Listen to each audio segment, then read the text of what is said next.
So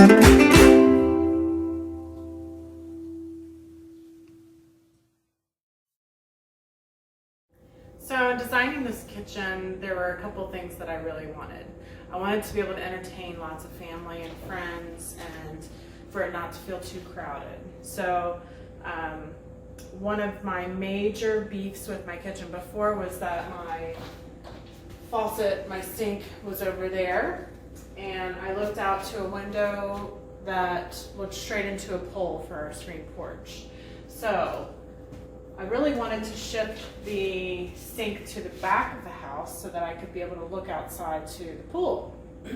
And with that, I wanted really big windows. We had over 8 feet of windows in our last kitchen, but they were floor to ceiling, so we couldn't have any countertop space under them.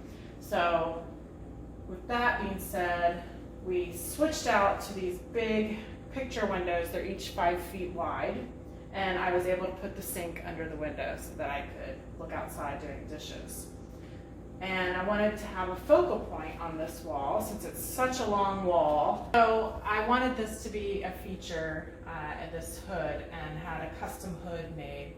My cabinet maker, Frank, was very patient with me. I had in my head exactly what I wanted and tried to show a few examples, but he really went above and beyond to make it exactly the way that I wanted it. And so this wall now became a wall of storage and serving space. The way that we live in our home is we entertain out this door right here because that's our screen porch. We use the dining room a lot, and when we have people over. And so this now becomes a space to serve food and drinks. We really wanted an ice maker and a beverage cooler because of the pool and the indoor-outdoor living. This really gives us space to put all the kids' drinks and extra ice and that sort of thing. But my idea was to create an area where I could serve food here, I could serve food here, and I could serve drinks and food over there. So this is really kind of where we do our entertaining. The prep sink comes in handy when you're chopping all your veggies and creating some delicious meals for people. But it also acts as a secondary sink for that ice maker. When you're making a drink, you can come right here and grab some water or whatever you need. And the island started out at 7 feet because that's what we felt like this space could handle. But my genius contractor, Tom, was able to take this wall back. This wall came 21 inches in, and it's underneath the staircase, and I just figured it was load bearing, it was going to cost a lot of money, and so we were stuck with it. So the island was going to be pretty narrow and much shorter, but he was able to take this space back, and we came up with the idea of doing a inset china cabinet because I have a thing for dishes. I really love dishes of all kinds, and these dishes are from Eric's grandmother, and I also have dishes from our wedding, and I just really like dishes. So here's my storage, and now I can look at something beautiful when I'm at the prep sink or chopping my veggies. But this also allowed for the island to become almost 10 feet long. It was the size of the slab itself, and we were also to have a deeper island, which meant that we could really have seating behind the prep sink and not feel too crowded.